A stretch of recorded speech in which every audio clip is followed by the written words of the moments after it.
کو غور کرنے کی ضرورت ہے. آج ہمارے نوجوانوں کی ایک بڑی جماعت علمی اور کتابی بن رہی ہے. ایک صاحب ہیں ہمارے پڑوسی ملک میں، پلمبر علی مرزا، وہ انجینئر نہیں پلمبر ہیں.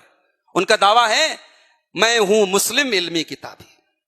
آج ہمارا نوجوان کا ایک بڑا طبقہ اس سے متاثر ہے.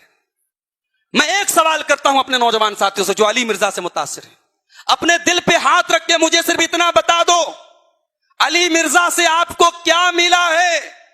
میں بتاتا ہوں کیا ملا ہے. علی مرزا کو سننے والے حضرت معاویہ کے بارے میں آج بدتمیزی کر رہے ہیں، حضرت عمرو بن عاص کے بارے میں بدتمیزی کر رہے ہیں، کھلم کھلا بنو امیہ کو گالیاں دے رہے ہیں. بنو امیہ کون ہے پتا ہے آپ کو؟ یہ بنو امیہ کا وہ خاندان ہے جس خاندان میں نبی نے اپنی 3 بیٹیاں دی ہیں. آج علی مرزا کی زبان ہے، وہ کہتا ہے بنو امیہ کی چالاکیاں اور چالیں جہاں ختم ہوتی ہے وہاں سے میری چال شروع ہوتی ہے. یہ اس کے الفاظ ہیں اور ہمارا نوجوان اس کو اپنا آئیڈیل مان رہا ہے. جس شخص کی علمی اوقات اتنی نہیں ہے کہ وہ حدیث کی کسی کتاب کا ایک صفحہ بھی بغیر زیر زبر لگا بغیر اعراب کا، وہ چیلنج کے ساتھ کہتا ہوں، میں تو ایک طالب علم ہوں، ہمارے بہت سارے علماء پڑھے ہوئے ہیں، میں ایک طالب علم کی حیثیت سے کہہ رہا ہوں، علی مرزا صاحب کی اتنی اوقات نہیں ہے کہ وہ ہمارے مدرسوں میں جو حدیث کی کتاب پڑھائی جاتی ہے، حدیث کی کسی بھی کتاب کا ایک صفحہ جس پر زیر زبر نہیں لگا رہتا ہے، اعراب نہیں لگا رہتا ہے، اس ایک صفحے کو وہ صحیح پڑھ سکے، یہ ان کی علمی اوقات ہے.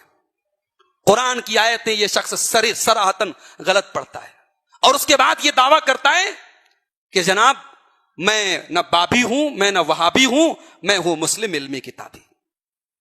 اگر علی مرزا جس منہج پر ہے، اگر وہ منہج صحیح ہے تو مجھے ایک سوال کا جواب دو.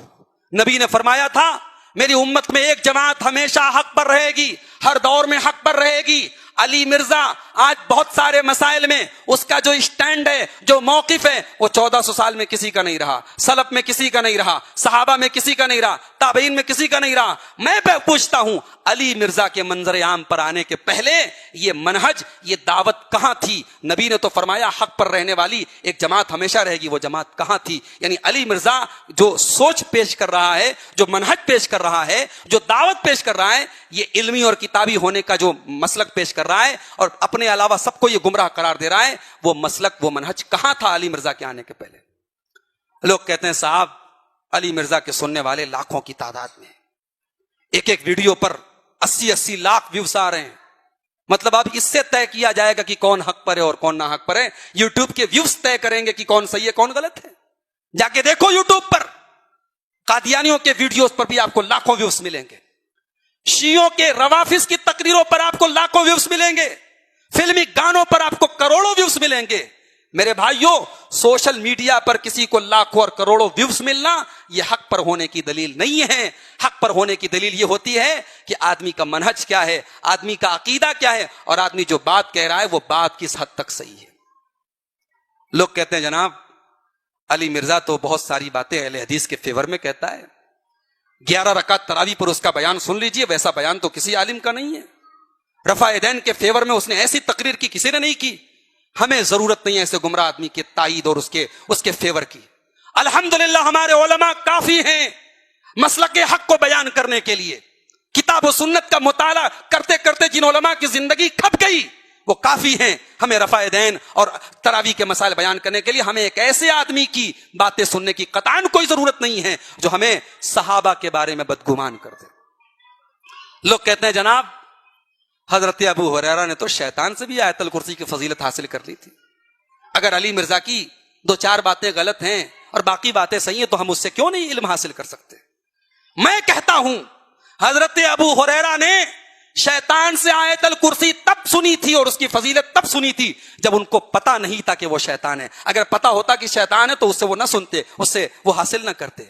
دوسری بات یہ کہ حضرت ابو ہریرہ رضی اللہ تعالیٰ عنہ نے شیطان کی بات پر آنکھ موند کر کے عمل نہیں کر لیا، مان نہیں لیا، آ کر کے اللہ کے رسول سے ویریفائی کیا، اللہ کے رسول سے تصدیق کرائی. جب نبی نے تصدیق کر دی کہ ہاں ہے تو وہ ایک نمبر کا جھوٹا مگر یہ بات صحیح کر رہا ہے، تب یہ پروف ہوا کہ بات صحیح ہے. آپ کا علی مرزا تو آپ کو سارے علماء سے بدگمان کر رہا ہے. آج جو لوگ علی مرزا کو سن رہے ہیں ان کے نزدیک دنیا کا سب سے بڑا عالم علی مرزا ہے، باقی سب لوگ جاہل ہیں. یعنی پوری دنیا کے جتنے علماء ہیں ان کو وہ چیزیں سمجھ میں نہیں آ رہی جو علی مرزا کو سمجھ میں آ رہی. اور اس کا حال یہ ہے علی مرزا کا، آپ جا کر کے دیکھ لیں. میں دعوے کے ساتھ کہتا ہوں, آن ریکارڈ یہ بات کہہ رہا ہوں کہ آج علی مرزا کو پروموٹ کرنے والے حضرات روافض ہیں.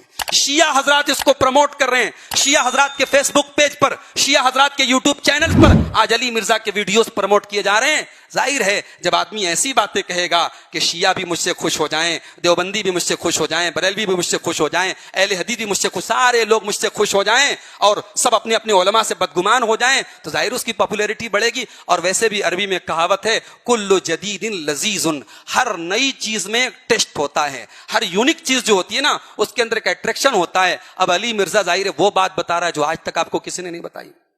اب بھئی کسی کی اتنی جرت تو نہیں ہے وہ حضرت معاویہ کو نعوذ باللہ باغی اور جہنمی قرار دے, یہ ایک عالم دین تو نہیں کر سکتا ہے.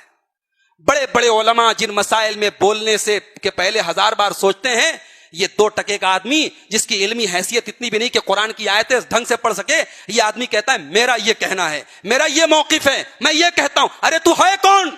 تیری اوقات کیا ہے؟ تیری حیثیت کیا ہے؟ وہ علماء جن کی زندگیاں کتاب و سنت کے مطالعے میں گزری ہیں, وہ ہزاروں مسائل کے بارے میں کہنے کے پہلے سوچتے ہیں, سمجھتے ہیں, اس کے بعد بڑی احتیاط کے ساتھ کہتے ہیں کہ اس مسئلے میں یہ بات ہونی چاہیے, یہ مسلک ہونا چاہیے. آج یہ آدمی جو حدیث کی عبارتیں نہیں پڑھ سکتا, قرآن کی آیتیں نہیں صحیح سے پڑھ سکتا, اور ابھی لیٹسٹ معاملہ آیا کہ پاکستان کے ایک عالم دین مفتی طارق مسعود, ہمارا ان سے مسلکی اختلاف اپنی جگہ ہے, مفتی طارق مسعود صاحب سے ہمارا مسلکی اختلاف ہے, مگر علی مرزا کو انہوں نے چیلنج کیا کہ بھئی میں تمہارے شہر میں جہلم میں آ رہا ہوں, میں تم سے مناظرہ کروں گا, بحث کروں گا. وہ آئے, 48 گھنٹے رہے, ویڈیو ریکارڈ کروایا کہ تمہارے شہر میں آیا ہوں, تم آؤ مجھ سے بحث کر لو. علی مرزا صاحب کو کوئی توفیق نہیں ہوئی کہ وہ یوٹیوب پر کوئی ویڈیو ڈال دیں, کوئی بات کر سکیں. جب وہ صاحب کراچی چلے گئے واپس, تب علی مرزا صاحب نے اپنا ویڈیو ڈالا اور کہا کہ مفتی طارق صاحب جھوٹ بول رہے ہیں. انہوں نے کہا 20-22 گھنٹے کا سفر ہوتا ہے, وہ تو 2 گھنٹے میں فلائٹ سے آگے. بھئی یہ مدعا ہی نہیں ہے وہ فلائٹ سے آئے کہ پیدل آئے, مدعا یہ ہے انہوں نے تجھ کو چیلنج کیا, تو ان کے سامنے کیوں نہیں بیٹھا؟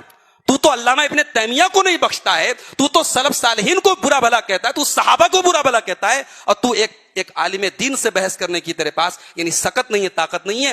میں اپنے ان نوجوانوں سے بڑے ادب کے ساتھ اور بڑی محبت کے ساتھ میں آج یہ بات کہہ کے جا رہا ہوں, نوٹ کر لو, یہ تم کو کہیں کا نہیں چھوڑے گا, یہ تم کو علمی اور کتابی نہیں بنائے گا, یہ تم کو دین سے خارج کر دے گا, تم کو صحابہ کے خلاف بدگمان بنا دے گا. آج یہ کہہ رہا ہے نماز میں ہاتھ چھوڑ کے نماز پڑھنا بھی صحیح ہے. ابھی آج ایک ویڈیو آیا اس کا, وہ کہہ رہا ہے کہ حضرت علی کی خلافت یعنی اتنی ڈیموکریٹک تھی, اتنی صحیح تھی, اتنی پہلے خلیفہ کی خلافت بھی صحیح نہیں تھی. یہ کس کی زبان بول رہا ہے بھائی؟ یہ کھلم کھلا شیعوں کی زبان بول رہا ہے. یہ آپ کو اس ٹریک پر لے کے جا رہا ہے جسے امت 1400 سال سے گمراہ قرار دے رہی ہے. تو میرے بھائیوں, یہ والدین کی بھی ذمہ داری ہے, وہ دیکھیں. اور یہ بہانہ بتانا بیان کرنا چھوڑ دیجئے کہ ہم علی مرزا کی تقریر سنیں گے, جو صحیح بات ہوگی وہ لے لیں گے, جو غلط بات ہوگی وہ چھوڑ دیں گے. یہ ڈیسائیڈ کون کرے گا کیا صحیح ہے کیا غلط ہے؟ آپ کے اندر اتنی حیثیت کہاں ہے کہ آپ طے کریں گے کون سی بات صحیح ہے کون سی بات غلط ہے؟ آج کی بزی لائف میں کسی کے پاس اتنا ٹائم نہیں ہے کہ وہ ٹیسٹ کر سکے, وہ جانچ کر سکے کیا صحیح ہے کیا غلط ہے. لہٰذا نجات اسی میں ہے, نجات اسی میں ہے. آپ صحیح علماء کے ساتھ جڑیے, علماء حق کے ساتھ جڑیے, علماء ربانی کے ساتھ جڑیے. اللہ نے قرآن میں کہا فَاسْأَلُوا أَهْلَ الذِّكْرِ إِن كُنتُمْ لَا تَعْلَمُونَ, اگر کوئی بات تمہیں پتہ نہیں ہے تو علماء سے پوچھو. اللہ نے یہ نہیں کہا کہ کتاب پڑھو, اللہ نے یہ نہیں کہا ڈائریکٹ علمی بن جاؤ, کتابی بن جاؤ. اللہ نے کہا علماء سے پوچھو. اللہ کہہ رہا ہے علماء سے جڑو, اور علی مرزا کہہ رہا ہے کہ علماء جتنے ہیں سب اپنے بابوں کی طرف بلاتے ہیں, میں علم کی طرف بلاتا ہوں. یہ بات کافی ہے اس کی گمراہی کو بیان کرنے کے لیے.